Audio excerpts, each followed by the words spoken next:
கிறிஸ்துவுக்குள் அன்பானவர்களே, இந்த நாளிலும் தியானிக்கிற வார்த்தை சேஷ்ட புத்திர பாகத்தை, அதாவது பிறப்பு உரிமையை அலட்சியம் பண்ணாதீர்கள். ஆதியாகமம் 25வது அதிகாரம் 34வது வசனத்திலே, அப்பொழுது யாக்கோபு ஏசாவுக்கு அப்பத்தையும் பயற்றங்குலையும் கொடுத்தான். அவன் புசித்து குடித்து எழுந்திருந்து போய்விட்டான். இப்படி ஏசா தன் சேஷ்ட புத்திர பாகத்தை அலட்சியம் பண்ணினான் என்று வசனம் சொல்லுகிறது.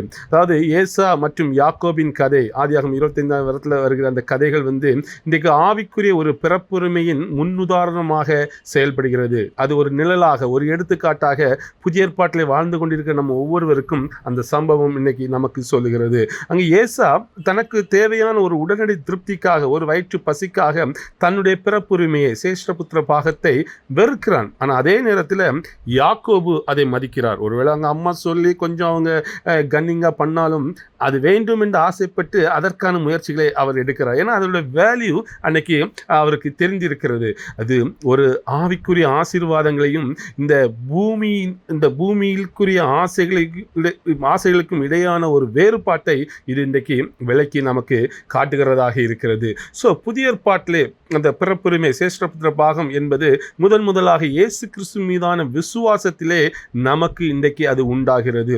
ஸோ விசுவாசிகள் கிறிஸ்துனுடைய வாரிசுகளாக, கிறிஸ்துவுடன் உடன் வாரிசுகள் என்று விரிவாக சொல்லப்படுகிறார்கள். இது மன்னிப்பு, நித்திய ஜீவன் மற்றும் கிறிஸ்துவுடைய உறவை உள்ளடக்கிய ஒரு ஆவிக்குரிய ஒரு பரம்பரையை இது குறிக்கிறது.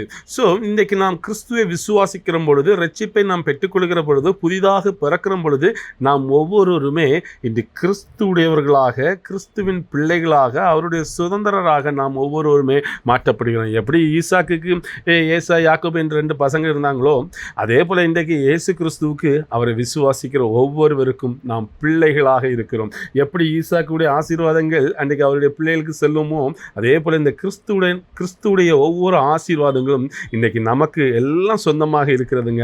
அதை ஒவ்வொருவருமே பெற்றுக்கொள்ள வேண்டும். ஸோ ரோமர் 8:17 கூட பார்க்குறோம், நாம் பிள்ளைகளானால் சுதந்திரமாமே, தேவனுடைய சுதந்திரம் கிறிஸ்துவுக்கு உடன் சுதந்திரமாமே, கிறிஸ்துவுடனே கூட நாம் மகிமைப்படும்படிக்கு அவரோட கூட பாடுபட்டால் அப்படி ஆகும் என்று. அதாவது விசுவாசிகள் ஆண்டவருடைய வாரிசுகள் மட்டுமல்ல, கிறிஸ்துவுடன் உடன் வாரிசுகளும் அவருடைய ஸ்லாக்கியங்களிலும் ஆசீர்வாதங்களிலும் பங்கு கொள்கிறார்கள் என்பதை ரோமர் 8:17 நமக்கு எடுத்து காட்டுகிறது. ஸோ விசுவாசத்தின் மூலம் விசுவாசிகள் ஒவ்வொருவரும் கிறிஸ்துவின் குடும்பத்தில் ஒரு ஆவிக்குரிய ரீதியில் ஏற்றுக்கொள்ளப்படுகிறார்கள். மகனாக, மகளாக நாம் ஒவ்வொருவருமே அந்த உரிமைகளை, சலுகைகளை நாம் ஒவ்வொருவருமே நாம் பெறுகிறோம் என்று. ஸோ நமக்கு எல்லாம் தெரியும், ஒருத்தர் நம்ம ரட்சிக்கப்பட்டு ஆண்டவருக்குள்ளாக வரும்பொழுது புது சிருஷ்டியாக நாம் மாறுகிறோம். ஒரு தாய் தந்தையுடைய வயிற்றில் நாம் பிறந்திருந்தாலும் கூட, ஒரு கிறிஸ்தவன் என்று சொல்லும் பொழுது ரட்சிக்கப்பட்ட உடனே இன்னொரு பேர் ஆவிக்குரிய பிறப்பு, கிறிஸ்துவுக்குள்ளாக நாம் மறுபடியும் பிறந்து ஒரு புதிய ஒரு படைப்பாக நாம் மாற்றப்படுகிறோம். அதிலிருந்து நாம் கிறிஸ்துவனுடைய பிள்ளைகள், அவருடைய சுதந்திரம் நமக்கு. ஸோ இன்றைக்கி நம்முடைய சேஷ்டபுத்திர பாகம், இன்றைக்கு புதிய ஏற்பாட்டில் வாழ்ந்து கொண்டிருக்கிற நம்முடைய ஒரிஜினல் சேஷ்டபுத்திர பாகம், பிறப்புரிமை இருந்தது அப்பாவுடைய சொத்து இல்லைங்க, அந்த இது இல்லைங்க. இன்றைக்கி கிறிஸ்துவுடைய ஆசீர்வாதங்கள், ஆண்டவர் பரலோகத்தில் என்னென்ன நன்மைகள் நமக்கு வைத்திருக்கிறாங்களோ எல்லாம் அவரை விசுவாசித்து ரட்சிப்பை பெற்றுக்கொண்ட ஒவ்வொருவருக்கும் அந்த ஆசீர்வாதம் உண்டு. அப்போ இன்னைக்கு இதை கேட்குற ஒவ்வொருவரும் அந்த ஆசீர்வாதத்துக்காக நீங்கள் ஆசைப்பட வேண்டும். எங்கள் அப்பாவுடைய சொத்து, எனக்குரிய சேஷ்டபுத்திர பாகம், எனக்குரிய பிறப்புரிமை, நான் கிறிஸ்துவுக்குள்ளாக பிறந்திருக்கிறேன், எனக்கு அந்த பரலோக ஆசீர்வாதங்கள் எனக்கு பங்கு உண்டு என்று நாம் இன்றைக்கு அவருடைய பிள்ளையாக அந்த பிறப்புரிமைகளை, அந்த ஆசீர்வாதங்களை பெற்றுக்கொள்ள நாம் ஒவ்வொருவரும் இன்னைக்கு வாஞ்சியோடு பார்க்கணுங்க.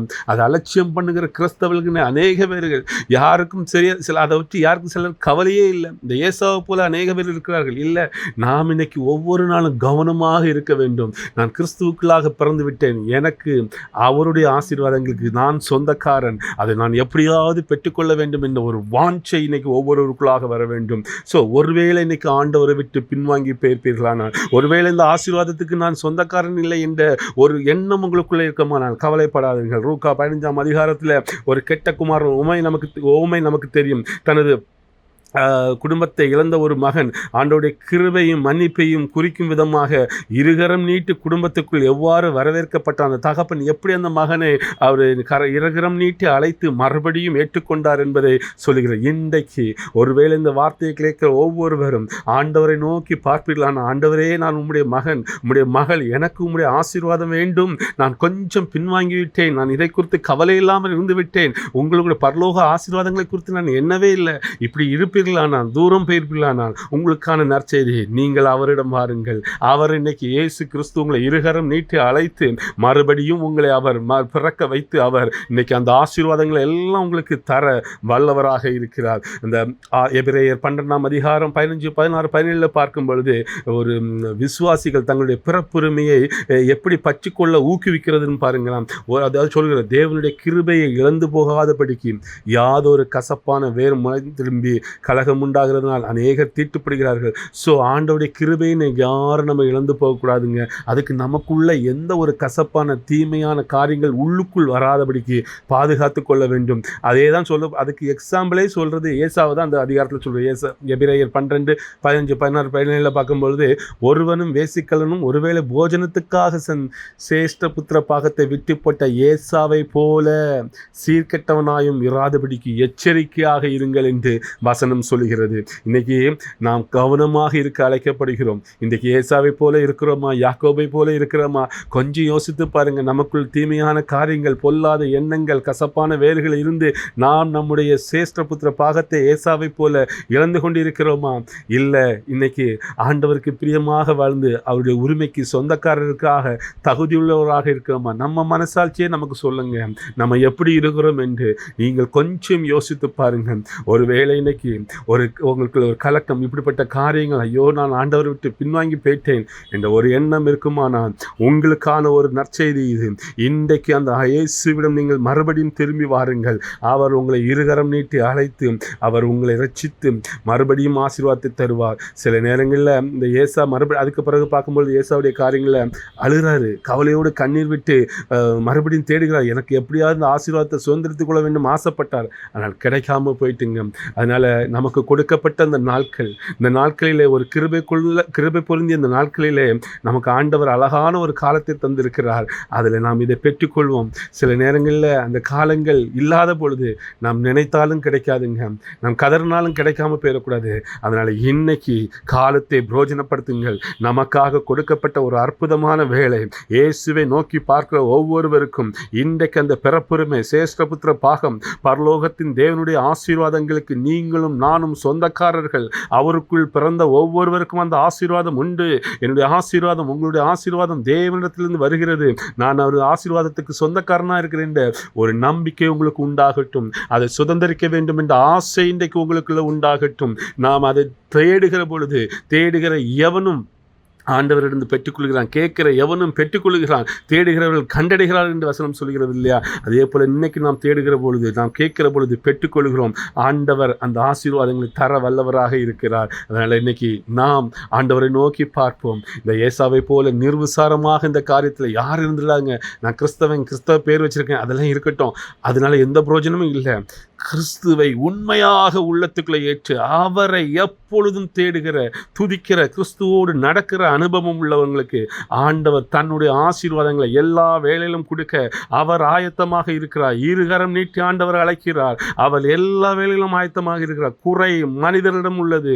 நாம் இன்றைக்கு நம் முழு மனதோடு ஆண்டவரிடம் திரும்பும் பொழுது நீங்கள் பெற்றுக்கொள்ளப் போகிற அந்த ஆசீர்வாதம் நீங்கள் கண்டிருக்க மாட்டீர்கள். அவ்வளவு சந்தோஷம் நிறைந்த ஒரு ஆசீர்வாதத்தை பரலோகத்திலிருந்து ஆண்டவர் தர வல்லவராக இருக்கிறார். அதனால் இன்னைக்கு கவலையோடும் துக்கத்தோடும் ஏதோ ஒரு பிரச்சனைகளோடும் வாழ்க்கையில் வாழ்றதுக்கு பிடிக்கல என்ற ஒரு ஏக்கத்தோடும் வாழ்க்கையில் நெருக்கடி, இப்படிப்பட்ட சூழலில் இருக்கிற ஒவ்வொருவருக்குமான நற்செய்தி, உங்களுக்கு ஒரு ஆசீர்வாதம், சமாதானம், சந்தோஷம், கிறிஸ்துவிடமிருந்து வருகிற ஆசீர்வாதம், நல்ல உடல் பலன், ஆரோக்கியம் எல்லாம் பரத்திலிருந்து உண்டாகும். அவர் நமக்கு தருகிறாத ஆசீர்வாதம். அதற்கு நாம் தகுதியாக இருந்து சேஷ்டபுத்திர பாகமாகிய பிறப்புரிமையை இயேசு கிறிஸ்துவிடமிருந்து இன்னைக்கு நாம் பெற்று ஒவ்வொருவரும் மகிழ்ச்சியாக இருந்து மற்றவர்களுக்கும் சாட்சியாக நாம் வாழுவோம். நாம் ஒவ்வொருவருமே இதில் கவனமாக இருக்க அழைக்கப்படுகிறோம். எனக்குரிய பிறப்புரிமை அம்மா அப்பா சொத்து இல்லைங்க, அது வேற, அது உலகத்தில். எனக்கு உண்மையான பிறப்புரிமை, உண்மையான சேஷ்டபுத்திர பாகம் பரலோக தேவனிடமிருந்து எனக்கு வர வேண்டும். அது என்னிடம் இருக்குதா என்பதை நீங்கள் இன்னைக்கு ஆராய்ந்து பாருங்கள். ஆண்டோடைய சந்தோஷமும் சமாதானம் என் உள்ளத்தில் இருக்கிறதா? அவர் தருகிற ஆசீர்வாதங்கள், பரலோக ஆசீர்வாதங்கள் என் உள்ளத்துக்குள்ள இருக்கிறதா என்று ஒரு நிமிஷம் பாருங்க. இல்லைன்னா மனம் தாழ்த்தி தேவ சமூகத்திலே காத்திருந்து அழுது பெற்றுக்கொள்ளுங்கள். இன்னைக்கு ஆண்டவர் தர வல்லவராக இருக்கிறார். அந்த சந்தோஷம் சமாதானம் அது தனி மகிழ்ச்சிங்க. நீங்கள் பெற்றுக்கொண்டீர்கள், அந்த உலகத்துக்கு சாட்சிகளாக இருப்பீர்கள். இதே வார்த்தையை அநேக பேருக்கு நீங்கள் சொல்லுவீர்கள். இந்த வார்த்தையை கேட்டுக்கொண்டிருக்கிற ஒவ்வொரு சகோதர சகோதரிகளும் நீங்கள் உங்களுக்காக ஆண்டவர் தந்த ஆசீர்வாதங்களை பெற்று மகிழ்ச்சியாக இருங்கள். கர்த்தர் தாமே உங்களை ஆசீர்வதிப்பாராக. ஆமென்.